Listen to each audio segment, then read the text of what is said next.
Okay, good evening. Wait, why is my mic not showing? Crap. Let me know if y'all can hear me. The mic is not showing that it's working.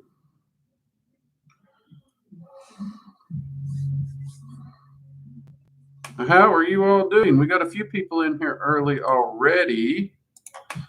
And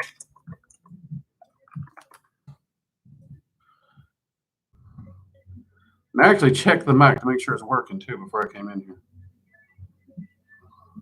But now it seems to not be registering.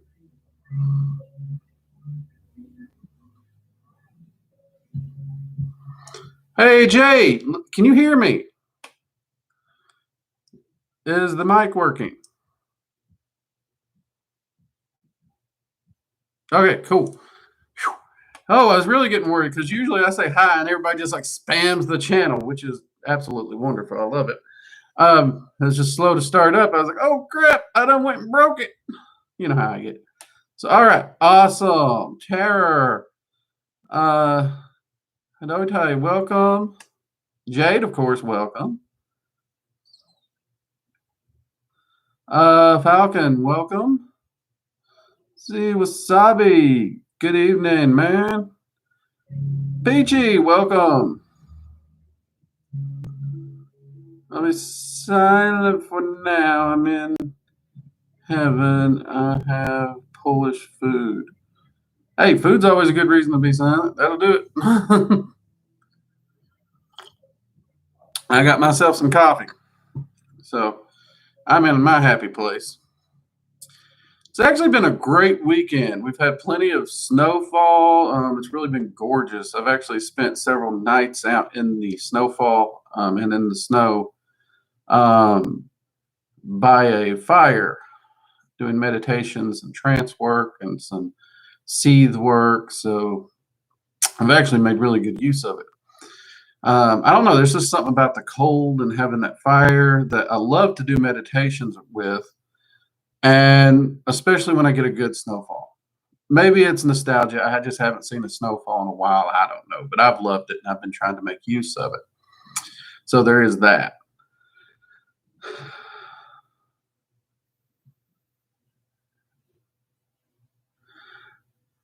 Oh, wildfire, man! You know what?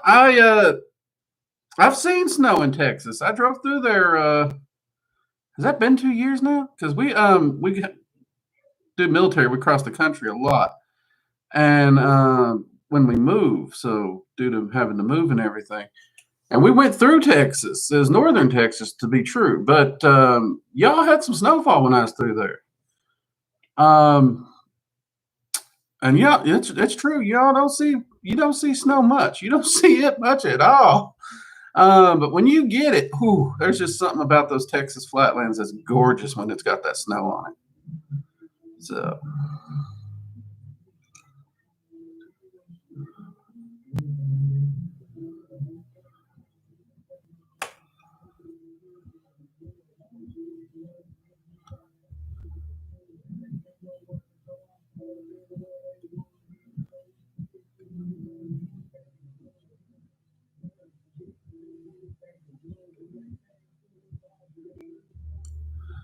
Oh, yeah, like 5 inches 6 years ago. Well, yeah.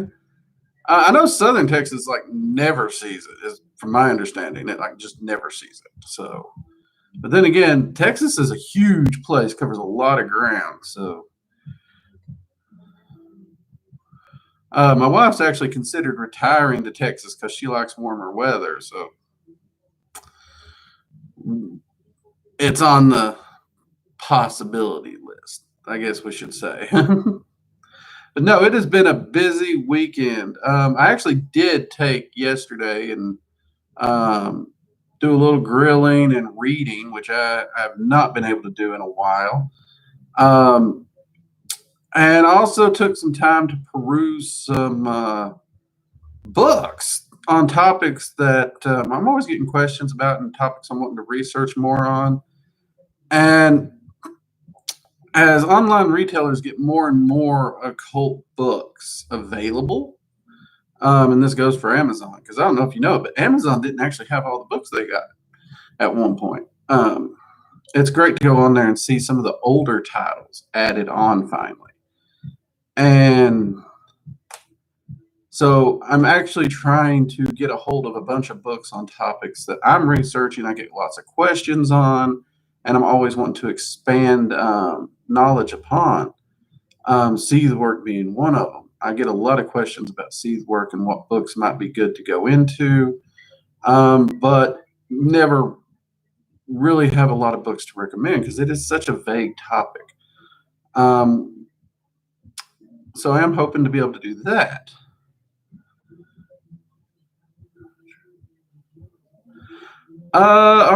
Yes, I have looked at the Mud Fossil University stuff. I'll be honest with you, I'm on the fence about it. I've spoken to a lot of archaeologists, a lot of DNA testers, carbon daters, and different researchers and stuff like that. Some of his claims just don't seem to fit. Like that entire mountain range that he's claiming is a dragon. First off, when he's talking about biology, a lot of his biology is completely out of whack. His understanding of decay is off. Because yeah, I don't know if people know that, but down here in the South, we actually do have there's a piece of land that the forensics community uses to study decay. Creepy place, but really cool too at the same time in research. Now, that's not to say he ain't onto something. I do think he could be onto something. I think in his zealotry, he's going to end up losing credibility quicker than he gains it, and that's a sad thing. That is a sad thing. But I do think he's lost objectivity also. Strictly from a researching perspective, I think he's lost objectivity, which, let's be honest, that's something a lot of scientists can be faulted for these days. And objectivity is the core value of good research.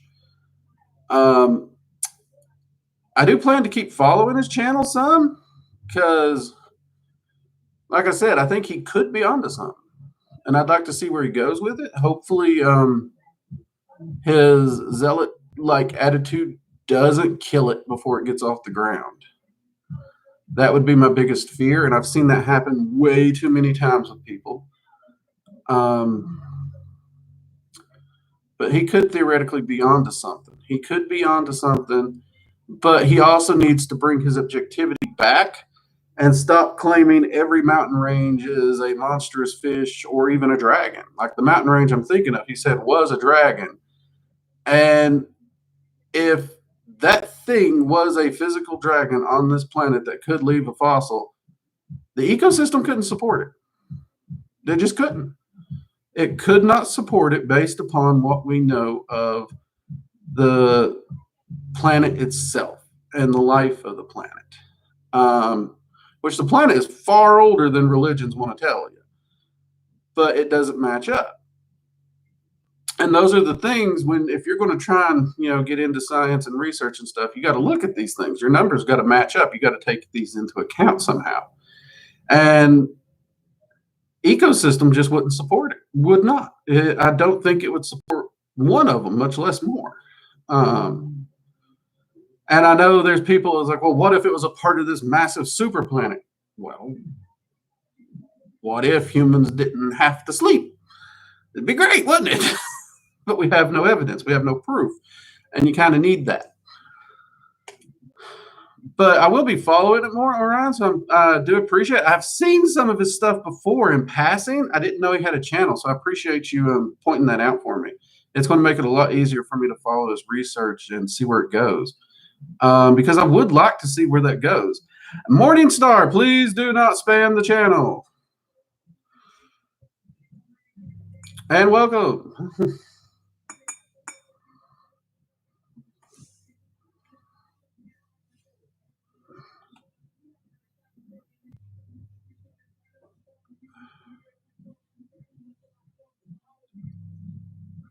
Let's see. Wildfire, you hate the heat. You would love to live somewhere like Connecticut or Massachusetts.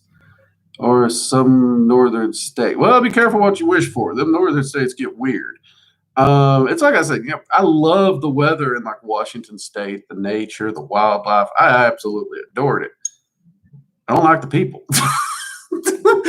I don't like the people. You couldn't pay me. Well, you couldn't pay me to go back to Washington State without it being me honor bound and duty bound to do it.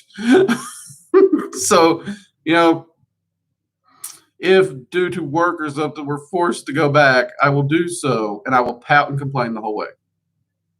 I'll do it. I'll pout and complain. And I probably won't leave my house the entire time we're there. The whole 3 or 4 years we're there. Hopefully that's all. I won't leave my house. I will become the biggest hermit that hermited. But I get you on that. Tennessee's not too bad on its weather, and actually Virginia, it's not too bad. It's not too bad. It's not too bad at all. It's pretty mild here. Wildfire found a book called Land, Sea, and Sky. What are your opinions? Actually, I have that book, and that actually gets me to a question. I'll answer your question before I get to my question I have for you all. Land, Sea, and Sky is a fascinating book. It's actually based upon a solitary Wicca tradition and practice. The individual in it actually makes this statement very clear. When you're reading the book, this is his personal solitary Wiccan practice. He does associate the dragons more with elemental beings, and he works with them largely as energy currents. And it's his practice. It's the way he does his Wiccan practice. It doesn't really necessarily go deep into dragon magic itself, or even directly working with the 9 rulers, or even any of the rulers for that matter that I remember. At the same time, though, as a solitary spiritual practice based around dragons, it was a fascinating read. And some of his concepts and ideals for rituals, I absolutely loved them. Like, he actually implements the lamp at one point, and uses a lamp, which is really, really cool as well. So I actually like it as an individual read. And I know some people who's actually taken that, they've got started working with that, and they mixed Wicca with dragon magic, and the two really meshed very well together, doing that.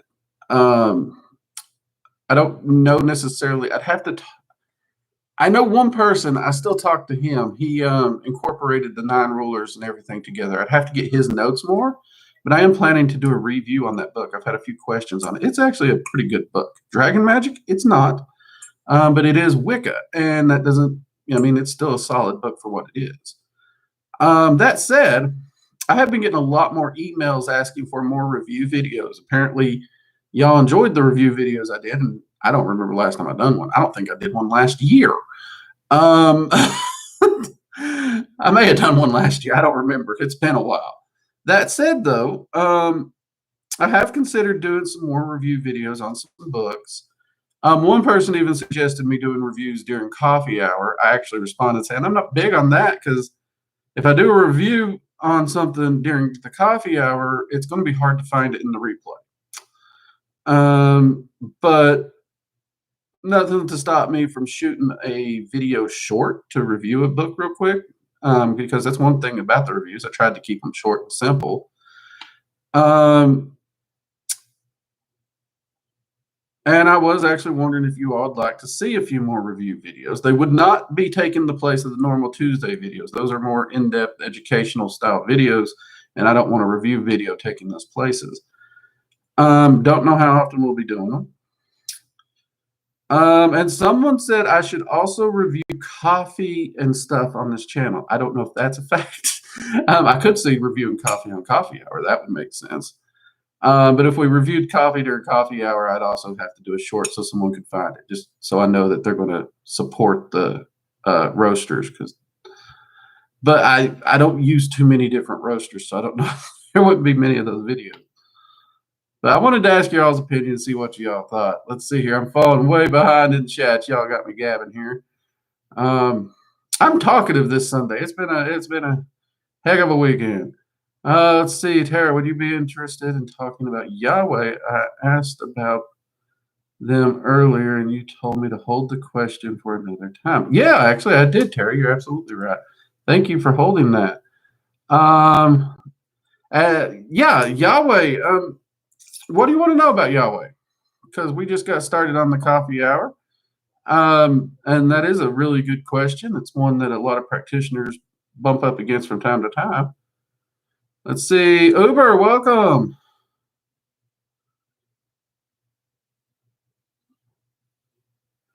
If I believe in the fourth dimension shift, that's happening. That depends on which shift you're talking about, because I've had 100 people give me 100 different fourth dimension shift theories and conspiracies. I do believe in an energetic shift and change, but I also understand string theory and the multiverse, and it doesn't necessarily fit with the way most people are using the term fourth dimension. So you're going to have to give me a bit more on that, because there's way too many people using that term way too liberally.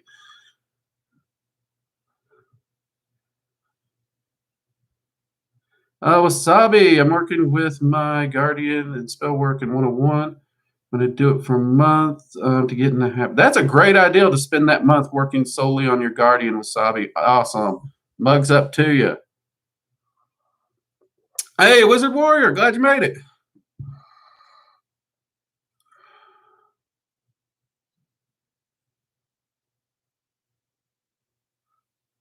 Let's see. Okay, we have got a lot of questions coming in, jumping. Do remember, if your questions are uber important, we do have the super chat. You can make a very small donation. I don't know what the minimum is, but I've seen stuff like $1 and up. But it'll flash it up real big on the screen. Make sure I don't miss it or something, just in case. So if I do miss your question, I apologize. I'm doing the best I can here. Let's see what we got. Having trouble getting started with astral space, mostly in the moments prior to ADHD issues. Keep your mind working. Keep your mind working. Don't fight the ADHD. Roll with it. Work it into the actual ritual.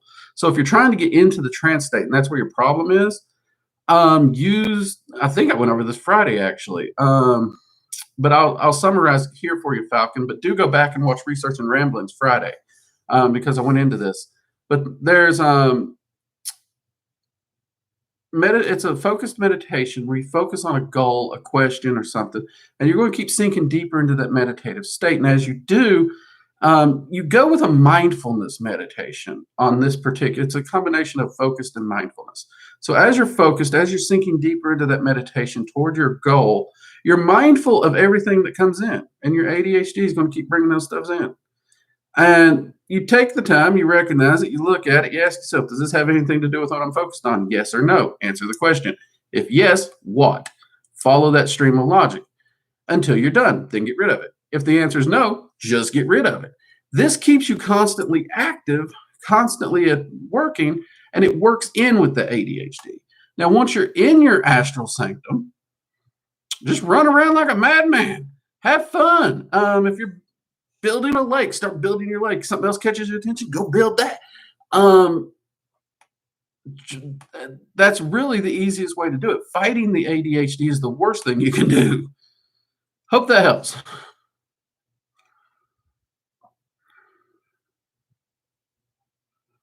Let's see. Yeah, the past, present, and future concepts in that book were actually pretty fascinating. It's been a while, so I'm not fresh on them. I'm gonna have to go back and reread it sometime. Still got it on the bookshelf though.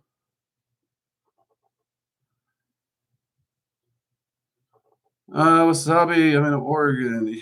Oregon's a strange state. It is beautiful though.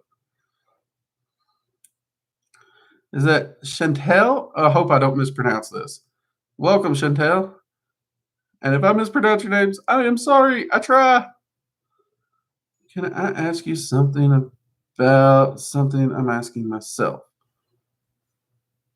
Yeah, you can ask. I think I read that right.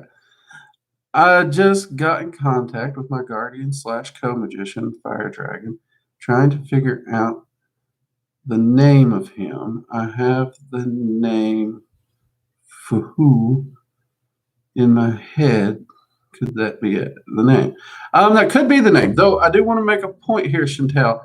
A guardian and a co are not the same dragon and cannot be the same dragon.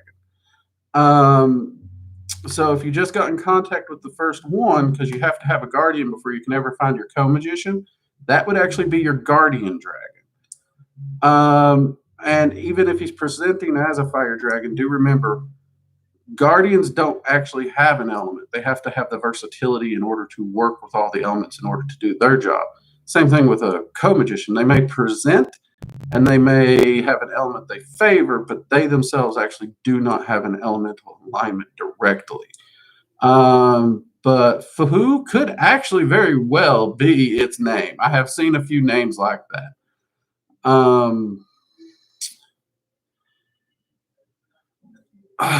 I would expect to see a name like that on.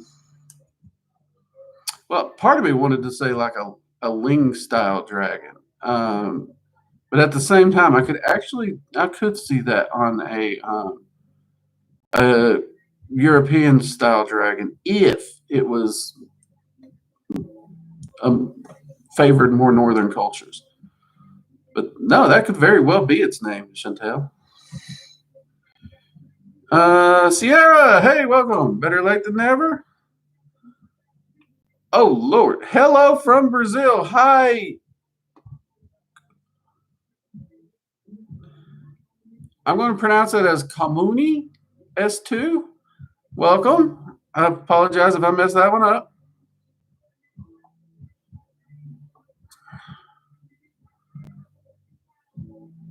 Chantel. Oh, you're from Germany. Yeah, Fahu could definitely. That's the exact region I was thinking of. Fahu could definitely be the name of a guardian dragon because it's so close to the runic name of Fehu, which represents energy and new beginnings and prosperity. That I could totally see a guardian dragon taking that name. Now, do realize we can't actually pronounce a dragon's true name. We just can't do it the way the draconic language works. So they take a name that we can pronounce. So I could totally see a dragon using that name for a practitioner in Germany. I really could. That makes actually a lot of sense for a guardian dragon. Really, that is fascinating, Chantel. And we all were new at some point. We all started somewhere. Heck, anytime I pick up a new path working, I'm new at that. New is good.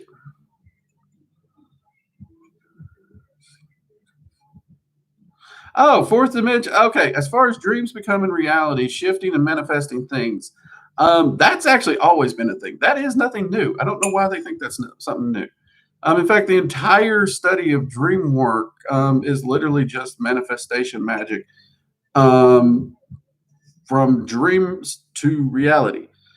And even though a lot of magicians do view it as less reliable due to how wonky the dream state can be, it can happen even unintentionally. So yes, you can put enough energy into a dream even unintentionally. Non-practitioners do it all the time, where it can begin to manifest. So that's nothing new. That's been going on, whether you take the biblical time frame or the archaeological time frame. As long as humans have been mucking about, that's been happening. So yeah, I do believe in the shift of manifesting from astral to the physical via dreams. So yeah, Wizard Warrior, planetary influences. I'm feeling its effects on my fire element being weakened during this month. I was wondering if the dragon ritual strengthens that inner fire. The dragon ritual should actually be used to balance out your energy. Actually, Wizard Warrior, go check out my video on Mercury retrograde.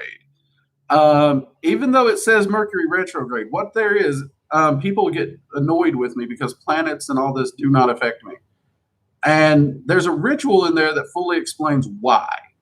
You can easily use that ritual to make sure planetary alignments, influences, and stuff like that don't affect you, and you are the master of your energy and your path. So definitely do that. But yeah, the Dragon's Flame ritual, it's called Flame Ritual because it's not fire. It actually is Draconic Flame, which done correctly, it should be balancing out everything. Morningstar. Hey, Morningstar. Welcome back. Did I miss something? Because you're saying okay. All right. Kamuni, hi. Wizard Warrior.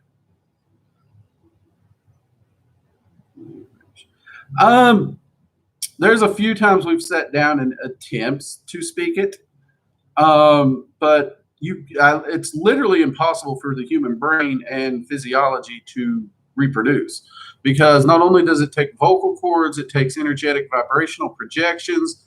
It actually takes muscle movements. You actually have to have control of different muscles to move them in specific ways. It bases on how the scales flex and move on top of the skin. And it affects tails and wing movements. And you can easily see why a human will have trouble commanding all these different things. So it's a very layered language. Even assuming a draconic form in the planes, my focus is so split and divided, I've never been able to fully articulate a word correctly. Would I articulate it to where most people upon planet Earth would say it's passable? Yeah. But to the dragons, it was not correct. So there is that.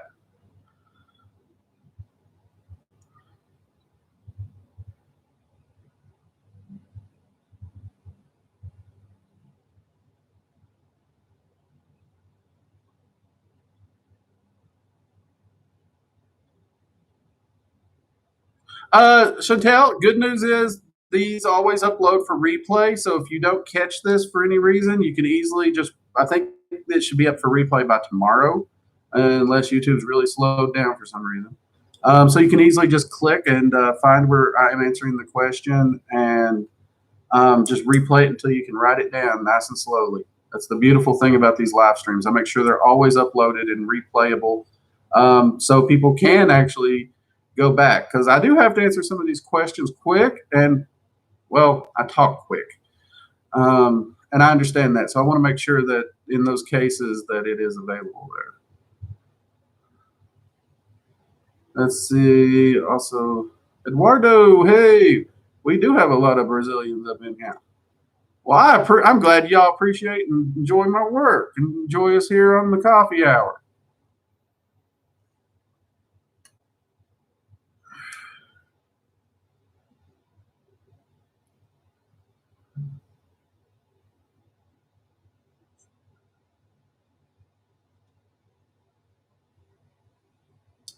Let's see.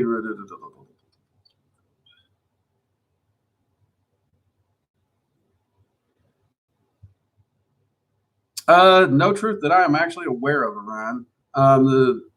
The only dragon that's directly spoke of in scriptures is lost heavily through different translations and is heavily debated.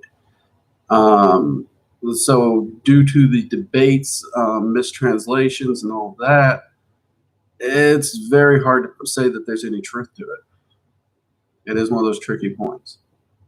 Uber, 2 packages have been missing. Doing Mercury, no guns. Uber, well, definitely try that ritual. I actually did not think that you controlling the energy around you would affect your packages, but I had a few magicians having package issues, and they blamed Mercury retrograde, and then they started using my ritual, and they've never had a package disappear. So yeah, it's usually you can try it, but Mercury retrograde does not mess with me and the people who use that same ritual, and that's the reason I love giving it out. Also, I find way too many people use Mercury retrograde as an excuse to just be a dick.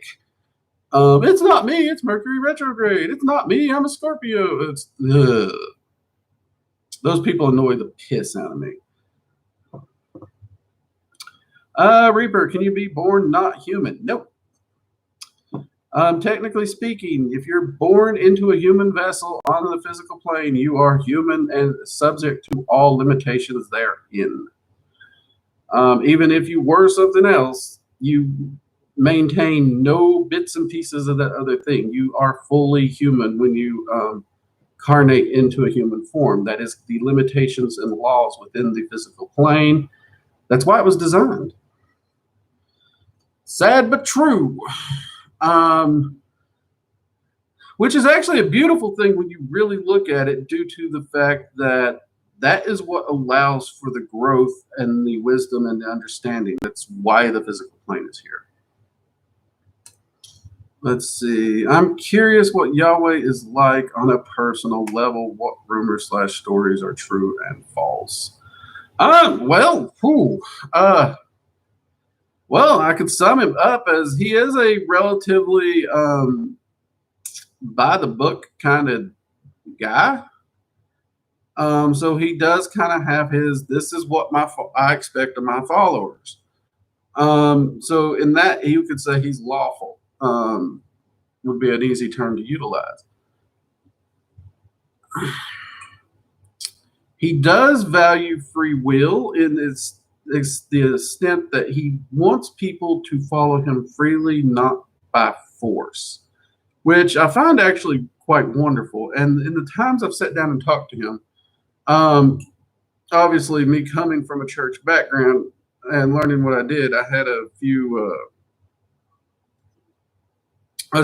questions and clarifications I needed about certain people's personal translations or viewpoints to a meaning of scripture.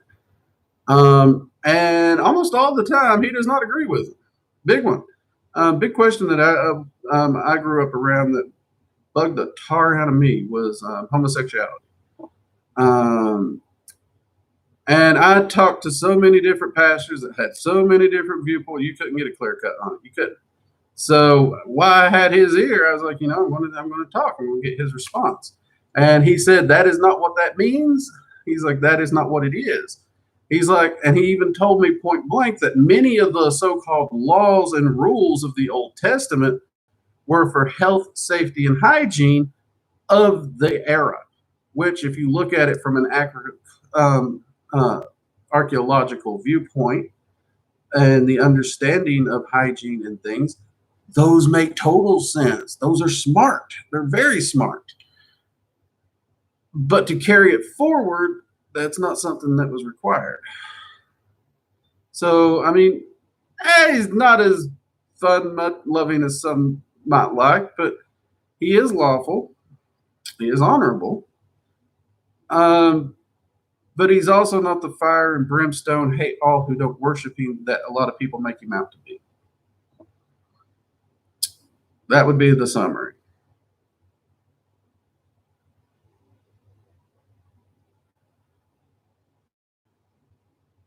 Wasabi, I would ascend then and learn the draconic language.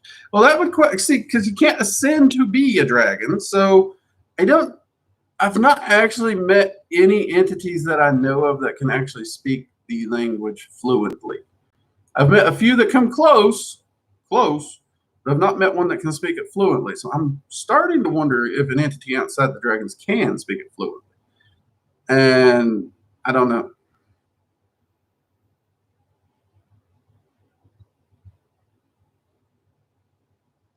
Let's see, Chantel, thank you. I will research it. I usually use your videos for my book of shadows about the work with dragons. I'm thankful I found you a while ago. Oh, that's so sweet. I'm glad the channel can be of help, Chantel. Thank you. I'm glad it is helping. Rosemary Gagan, smash that. Yes, Rosemary, welcome. I don't recognize the name. Is that a new handle or something like that? But smash the like button, people. Let YouTube know you like the work we're doing here. That way the algorithm will show you the video to other people and share the channel and the information with people like Chantel here who find the channel and end up finding it very, very helpful to their path.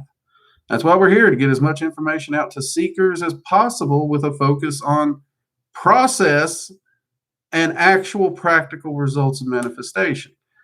Now, we do try to keep it practical.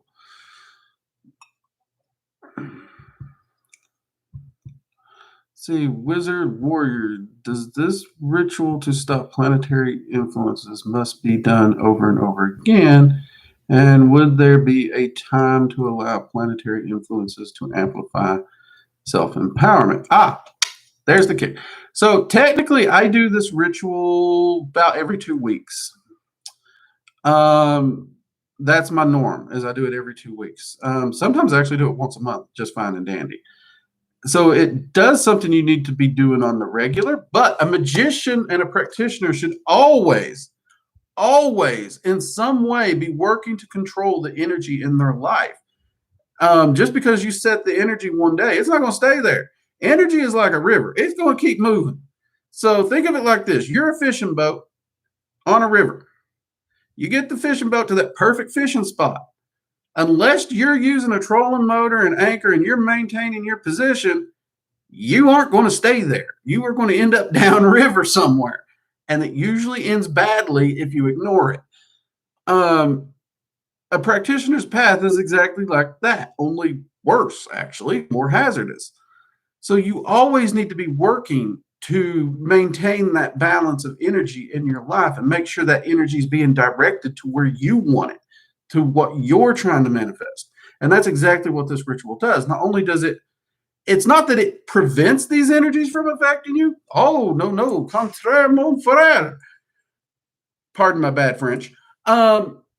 It actually takes hold of those energies, grabs them and shapes them and focuses them to manifest the things you're actually wanting to manifest in your life. It puts the energies to work for you.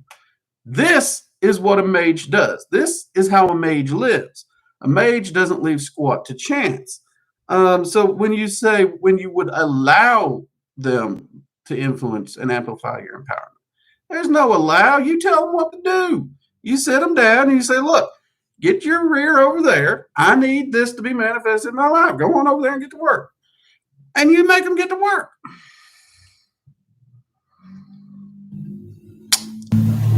I just felt like an old Southerner on a porch ranting. Sorry about that. But I hope that makes sense, Wizard Warrior. Oh, crap. We jumped.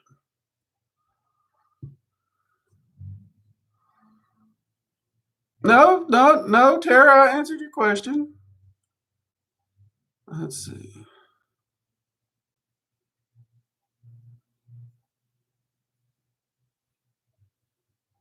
Let's see. A212 asks, of the Norse gods of war, who would you say is the most effective in battles throughout history? Honestly, since the entire Norse pantheon is essentially a pantheon of war gods, that's a really massively hard question. Though let's say 4. We're going to say 4. That if you go by worshipers, lore, and just their positions within the pantheon, the 4 that I would say had the most effect throughout history would be Odin, Freya, Thor, and Tyr. But that would just be my opinion. That would just be my opinion, A12.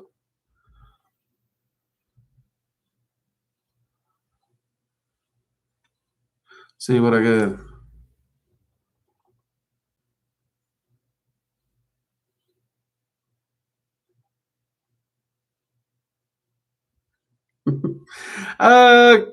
Crystal, while in your sanctum, you noticed an older, larger green dragon present with your guardian. You asked if it's an earth dragon, etc. It put its claw to its lips. That means it's not willing to talk to you. It may actually be the guardian's watcher. All guardians have an older dragon that keep watch on them to protect them, because just because humans are reaching out as friends doesn't mean they're friends. So that watcher will always be there with the guardian. That may be what it was. It may just be an older dragon visiting the guardian. Dragons can visit the guardians anytime. Guardians have friends. Could be a relative. We don't know. But yeah, it's one that didn't seem to feel like talking to you at the time, which is nothing to be offended by.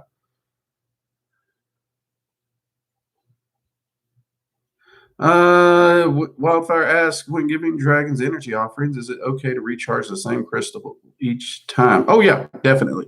I actually have a few crystals, I think 9 crystals that I primarily use for energy offerings. And most of the time I reach for the same one over and over. Think of them like filling a cup, which right now we're going to do. We're going to refill my coffee cup. Coffee cups are not one-time use. Fill her up.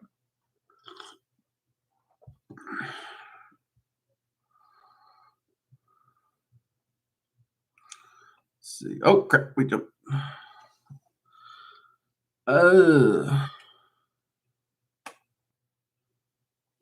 Let's see what we go. I'm trying to find it here.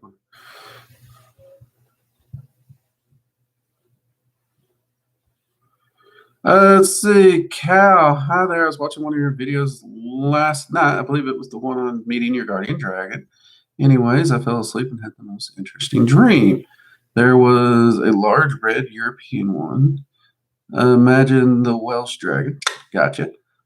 Second was large yet flat brown dragon, no wing, but had a wide mouth. Imagine large catfish, but flatter and as big as a house.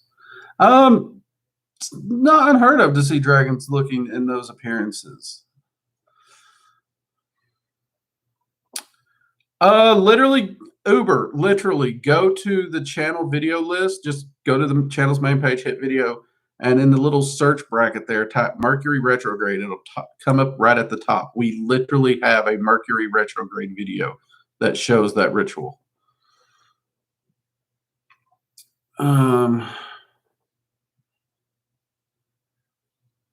See. Oh, wait, there's more of it here, Cap. Oh, crap, we jumped. Oh, we jumped. Oh, where are we?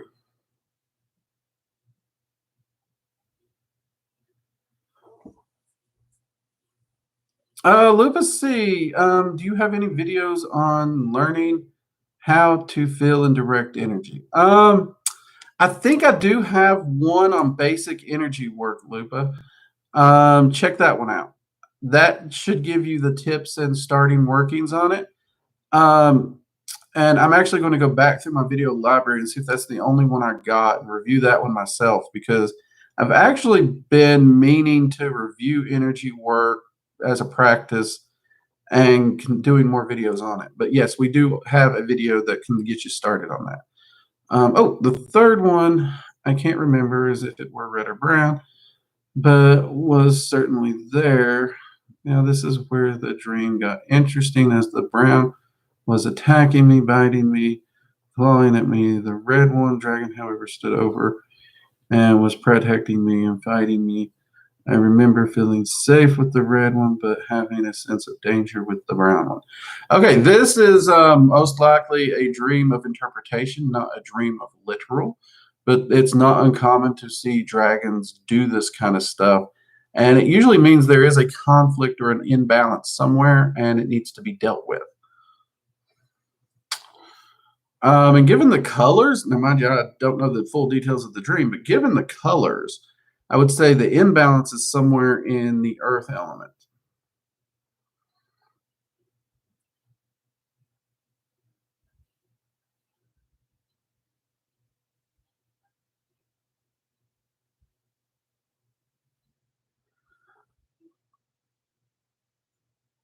Yeah, yeah. You remember, the practice of magic is self mastery in all aspects.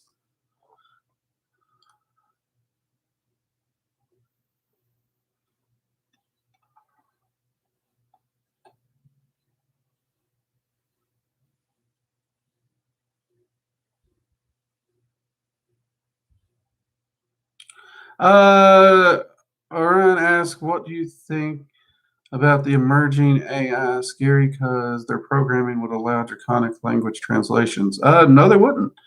Current AI has no way to actually translate or recognize the draconic language, the true draconic language as it is spoken and pronounced. And I do actually have a friend who's really big on the AI scene, and he loves to research it. And so the dragons really don't mind it. They almost find it laughable that we as humans are more concerned with making a machine intelligent as opposed as focusing on the intelligence and well-being of ourselves. And they are quick to point out that with the intelligence of machines going up, humans are getting dumber and dumber and dumber. And they're actually correct. They are truly correct. Even my own generation has seen the effects of it in real time.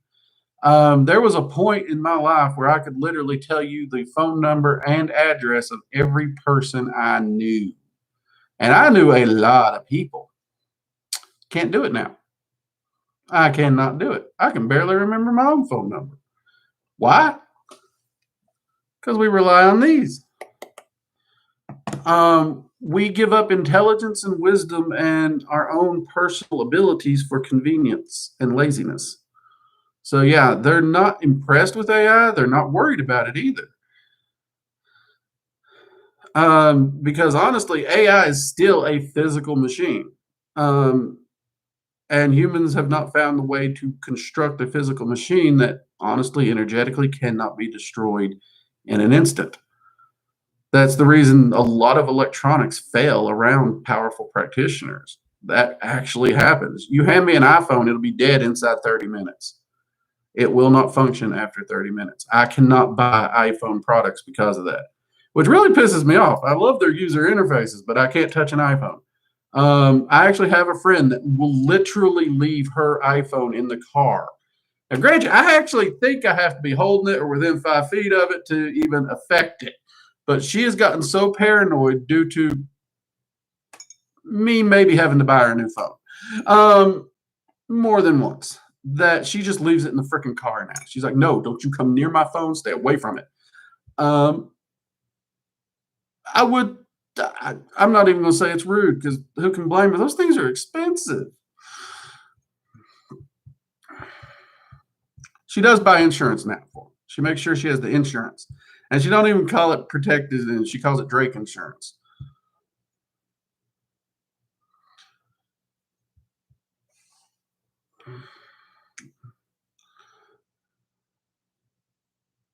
And too cool. No problem, man. No problem.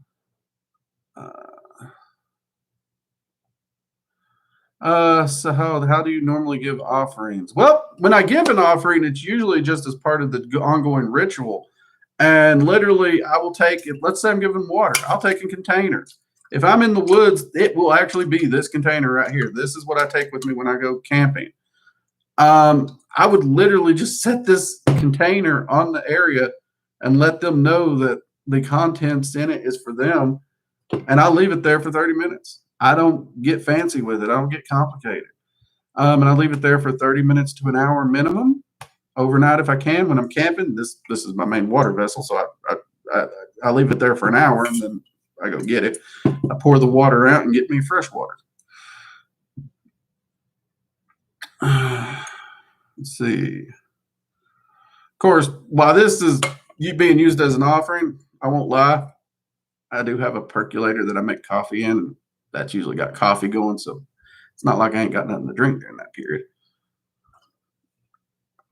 Uber, well, appreciate it. I appreciate you all too, honestly and truly. I say this a lot. I know I do. Y'all probably tired of hearing it, but this channel really wouldn't be here without y'all. I started it as an experiment to see if anyone would be interested. And I really had gotten a little bit on the downside. I didn't think anyone was actually interested in practical magic anymore. I thought they were more interested in fad magic, what some people call teen magic, or television magic, all those little weird titles people's given some of it. or just something trendy, and it just study by passing. So honestly, y'all's wonderful, and I do appreciate it.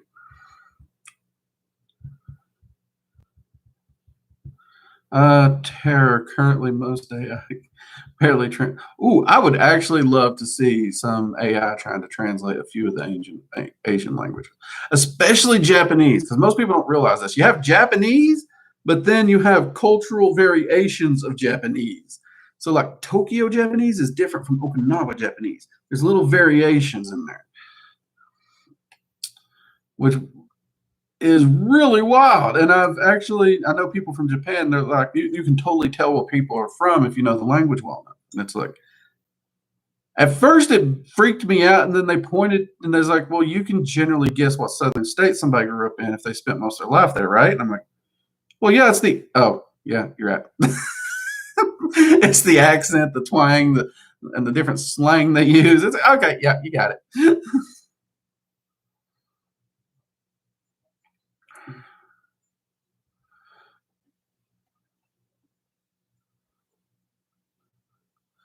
Let's see. Wasabi. Humans are lazy and want to offload their load on other things. Yeah, that's true. It's a sad truth. If anything leads to our de-evolution, it will be our laziness. Believe you me. And I don't think anyone on this planet is can't say in some way that they're not lazy. That goes for me. Y'all know I'm a workaholic, but I do have things I don't like doing. I will put them off. Dishes being a big one.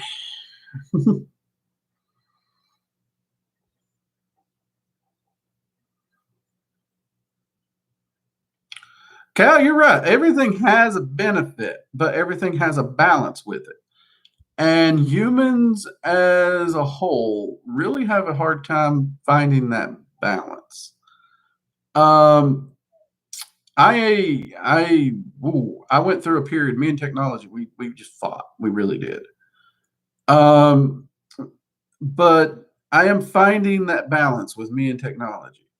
I'm finding, for example, what phones I don't kill, what products actually work around me. And I'm finding ways for technology to take certain things and help me balance them to better my life in other areas and actually to help me progress as an overall person.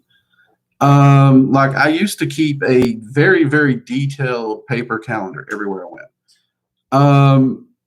My wife, as you all know, set up my phone to do my calendar, and she actually put an alarm on it, which, well, was more than humorous.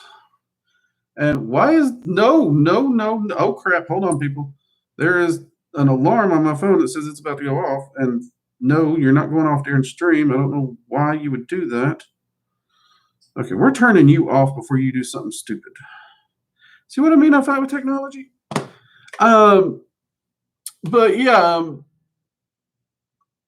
she got a good laugh at me not being able to change that alarm on my phone. I mean, it was not appropriate for public places, and it went off many times in public. So, but yeah, you got to find that balance with it. Things can be very useful. You just got to find those balances, and that's an ongoing daily process. And I am finding my balance with technology, bits by bit. I've learned I do kill computers, so I always get insurance on them.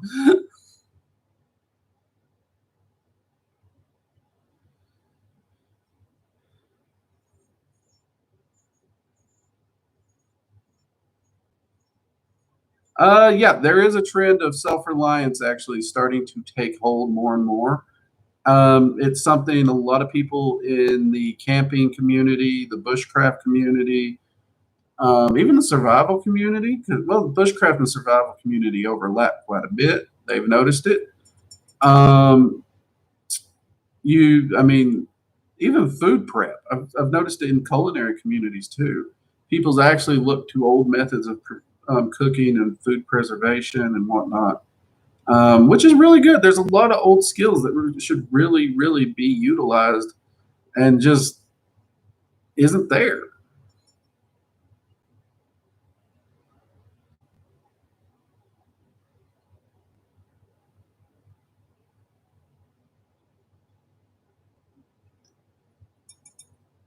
Let's see.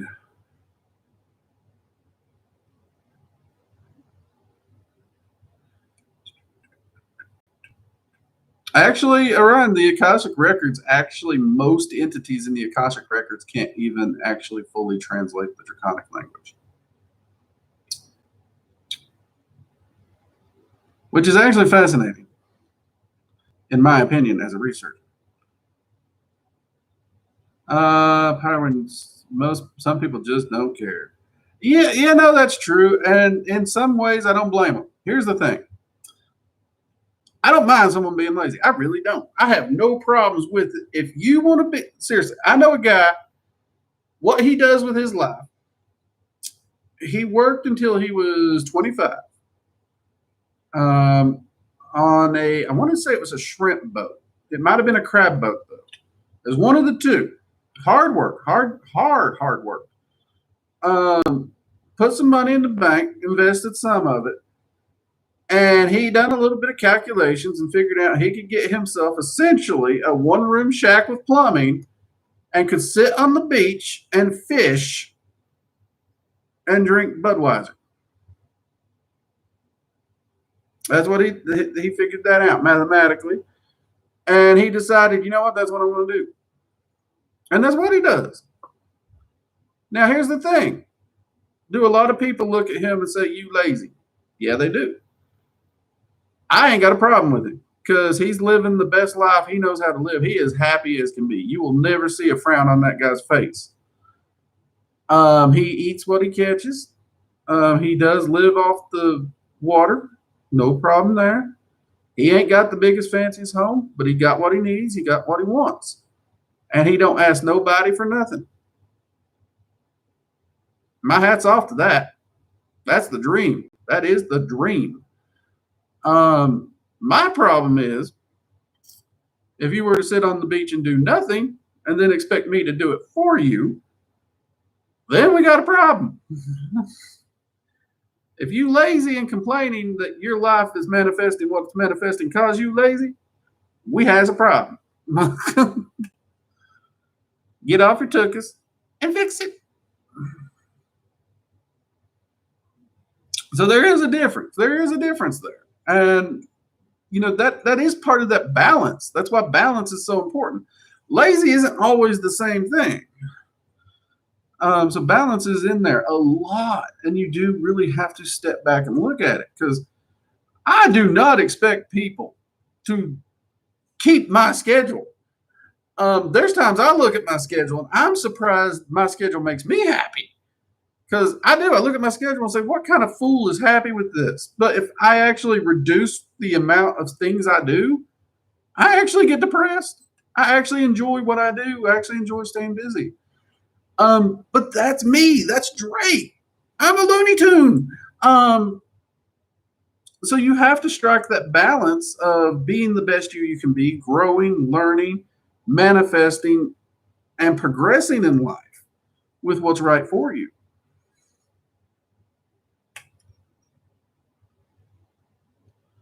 Cal, something I really want to do but can't get rid of my phone and buy an old Nokia.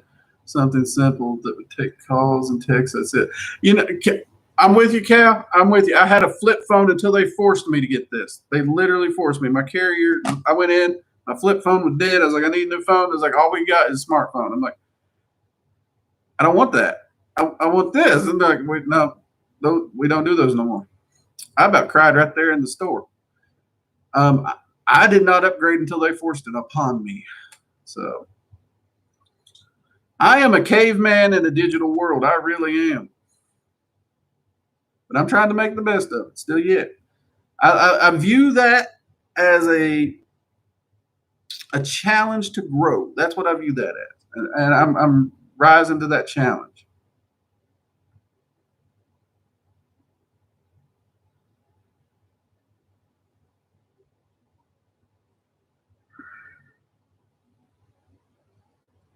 Any tips on how to deal with the tendency to hyper focus to the point it's hard to move on from the thought? Yeah, learn to let go. I mean, that is a hard thing to do. But self-mastery is self-mastery of the mind and thought. So the biggest thing for hyper-focus is easily meditation. And what you want to do is use focused meditation specifically, Falcon, and pick something to focus on that isn't what you are hyper-focused on. And spend your entire meditation focusing on that. Engage your mind fully on that. Train yourself to literally let go and move on and deal with things in their time. That's how you have to do it. Some people can actually work on multiple different problems at one time in their brain, but that's not what you're describing. You're basically saying all your attention's been bottlenecked into this one thing and you're not doing anything else. That's a bad thing. So yeah, use your meditation, focus meditation, to train your brain to get off that and go to where you want it. That's all part of self-mastery, and a practitioner needs to focus on that self-mastery at all times.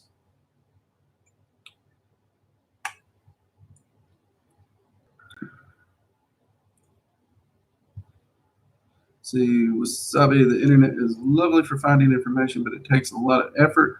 And most people, yeah, the internet is great for information, but the problem is it's a two-edged sword here, because it's great for information, but anyone can just be splatting information out there.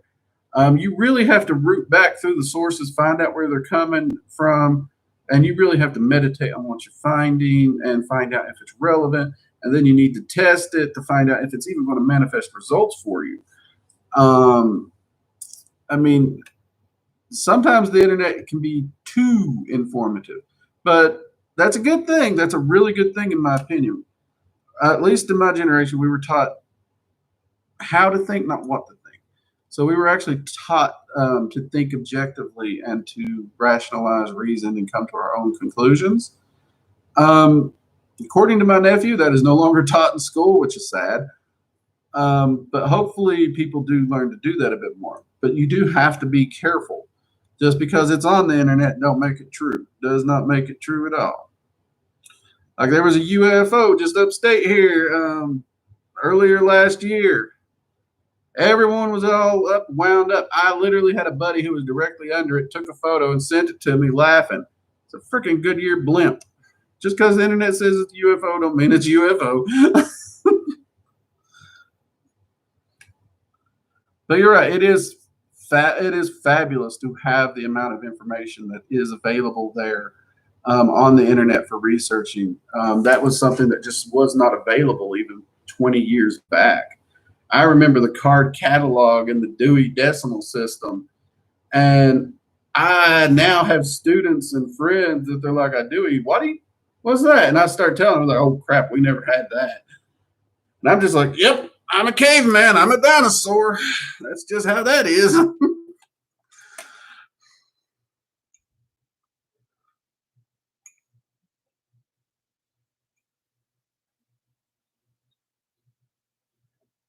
Self-mastery. Let's go on responsibility to play video games. Oh, well, if your job's playing a video game, you got to be careful. Video games were actually like an addiction for me at one point. I actually lost a lot of time down the video game tunnel. Video games are an addiction for a lot of people. So you have to balance that against your practice. You really do. Let's see, can I have difficulty with is putting my ideals into practice. I have plenty of spells and things I want to do, but for some reason I don't do them. Any tips other than stop being lazy? Okay, I'm Southern, but I'm not my grandfather. And Cal, I understand where you're coming from, because I would be trying to figure out something, and I'd tell him, and it'd be something like, I need to figure out how to get this done. And his response literally would be, stop being lazy, get up and do it. And I just look at him like, that's not helpful. So no. Here's what I did, Cal, because this was something for me. And actually, even with the video game addiction that I've just mentioned, got no problem with video games. Y'all know that. I actually try to find time to play them when I can and relax and have the free time to do it. Let me clarify that.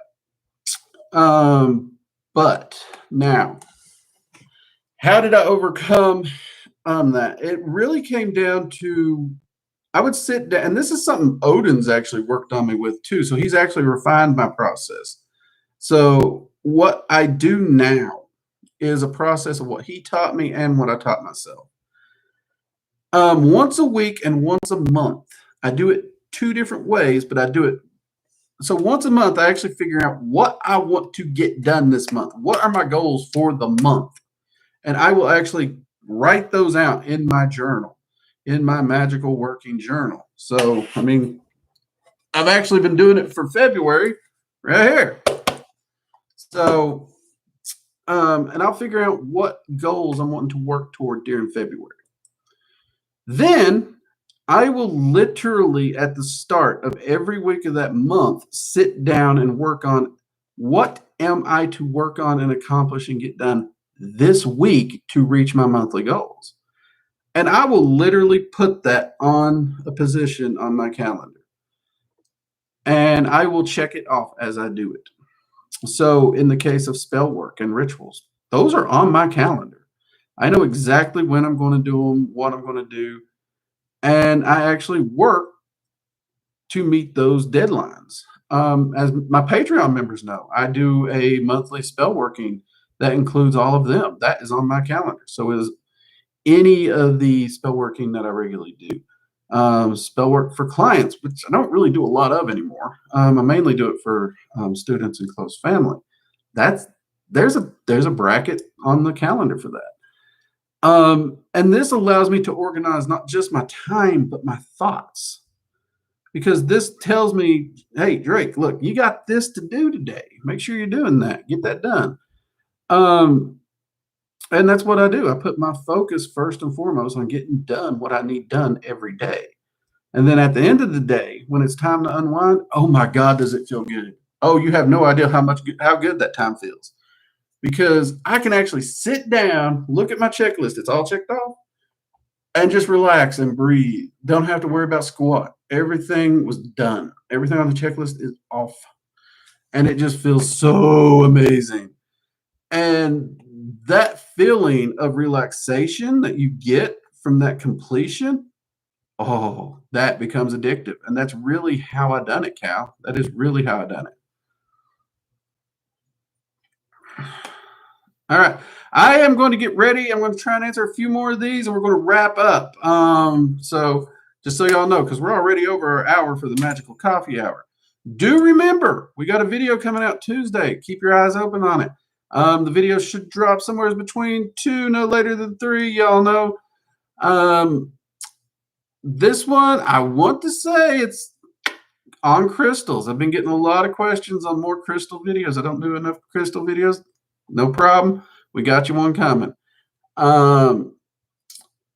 Let's see. We are still looking like we're going to be on schedule for the Dragon Magic 102 class. So for those of you who haven't already, if you're interested, make sure you go over to the workingdragonmystic.com. The online course is over there. We have a free Arcane Sight class. Check it out. Dragon Magic 101, which you will need for the 102. It's only $30.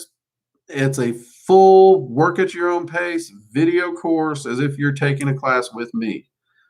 We also have a massive, it should have really been 3 classes, meditation course that we crammed into a single course. It should have been 3 courses, but yeah, we just crammed it into one. So if you're having trouble with meditation, check that one out. Also, we do still, we are officially out of the Halloween mugs. So the 2020 Halloween mugs are gone. Happy Skulls, thank you for the artwork on that particular mug. It was definitely a fave. We do still have a few of the Yule mugs for anyone who's interested over at the merch site. We have a few of the Draconic Rulers on some mugs if you're interested in those. And we do have the canvases and the Dragon's Eye seal on canvas as well. And stickers. Let's see. And yes, somebody said I don't mention it, but we do have I saw, I got blowed up coffee cup with me cartooned on there, thumbs up, teeth missing because I got blowed up. Because yes, I do my research, I do stupid stuff, I get blowed up. So yes, our own Bernoldus did the artwork for that one. All right, let's see what we got here real quick. Now that I got the business out of the way. Is it normal for a guardian dragon to come to you later after the first one? My Ian had told me a little while ago that I have another that will be coming to work with me. Yeah, it is. It's not entirely impossible. I mean, usually your first one will be your primary guardian. Other guardians can come in. That does happen. It can happen. But the first one is generally the one that pulls rank. That's the easiest way to put it. So for example, I do have the twins. They were the first ones. They pull rank. There is that little red one you all see occasionally flying around, peeking its head around on the videos and whatnot. Y'all keep emailing me. Yes, he technically qualifies as a guardian within the ranking system of dragons, though I do not refer to him directly as my guardian because even though he's a guardian dragon, the twins pull rank on him all the time. That's why he mostly helps with research and stuff like that, and they help with quite literally everything. So that is possible. Another thing that can happen, though rare, it can happen. If you happen to get your guardian dragon and it is about to click over in age to where it's no longer allowed to be a guardian, it is possible your guardian will leave and a new one will come in and replace it. So what will usually happen in that rare state is the new one will come in, get caught up to speed, get to know you while working with the old guardian, and then officially the old guardian will slowly get phased out because he's too old to hold the position now. But that is possible, Olivia.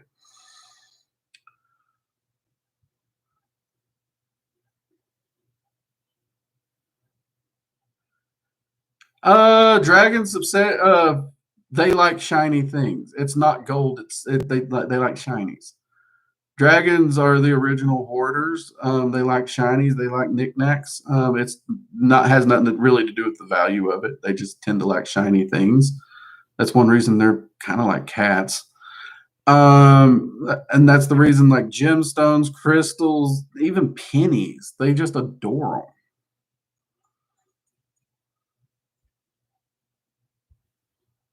them. Sierra, this is an amazing tip, a way to almost hold yourself accountable for your work in a way. Sierra, yeah, it really is. And it really does. I actually saw a dramatic improvement in my manifestation and my work and just everything in general when I started applying it.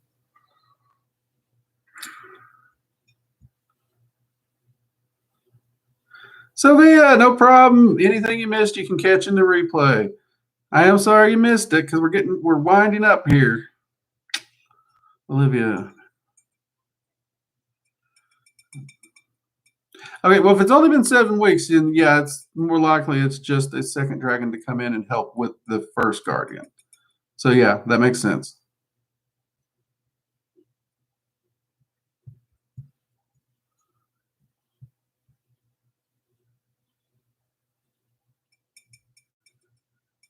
Oh, Tara, don't worry, they're around. I guarantee.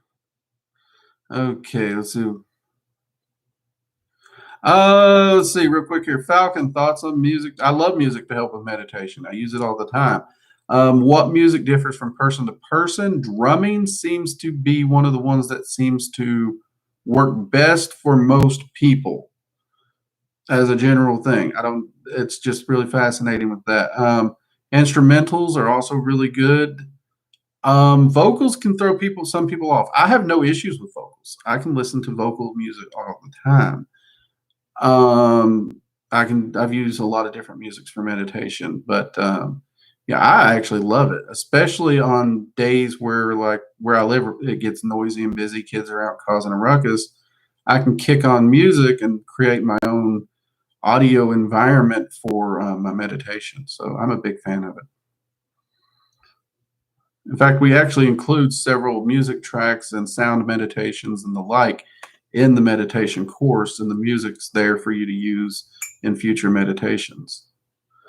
So yeah, I'm a big lover of those.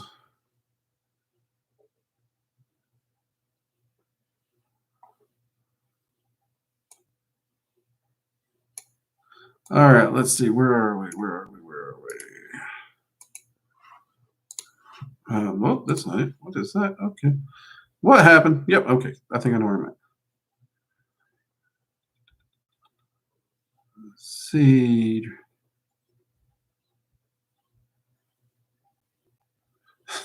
Dragons should be all over just because I'm off. Well, they do tend to respect ownership. They really do. It is true. A guardian dragon or little small hatchlings will hide things and play with them, but by and large, they do respect ownership. Hey, Jay Moot, man, you caught us right at the end, didn't you? Ooh, sorry to hear that. But glad you're here. Glad to see you. Hope you had a great weekend.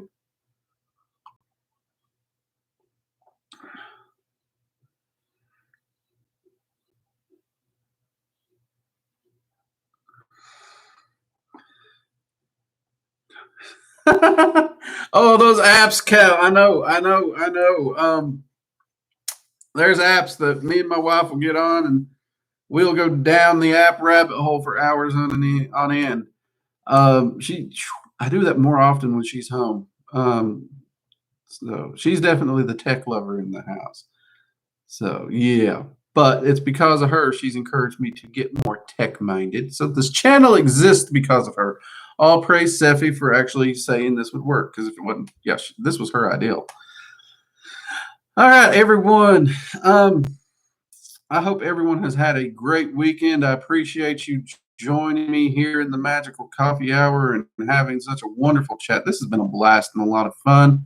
I mean, we had a great turnout. We got 33 likes on this video during the stream, which is amazing. That's great to see. I hope everyone has a fantastic week. And if you haven't already tried it, do actually try planning out your spell work. Like I said, do it on the month and weekly process if you can. If you want to start small, just do it on the weekly. I know it wasn't meant as a challenge or anything, but since Cal brought it up, I think that is a really good thing for all of us to set out and do. And since it's early in the year, it could actually quite change your life, really. In just this year, you might notice a dramatic change in everything. So, yeah, put that to work, see what happens. And do look at yourself and ask yourself, where can you trim a little time? Where is your time going that's not productive? Always a good thing to do. Always a good thing. Always examine how you're spending your time and your energy. Remember, as a mage and as a practitioner, self mastery, that is of all things, time and energy are included. You're the master of those. All right, everyone, have a great week. Enjoy, and I will see you all Friday. It's going to be a while. It's going to be a while, but I will be here, and I hope to see you as well. Till next time, everybody, take it easy. Good night.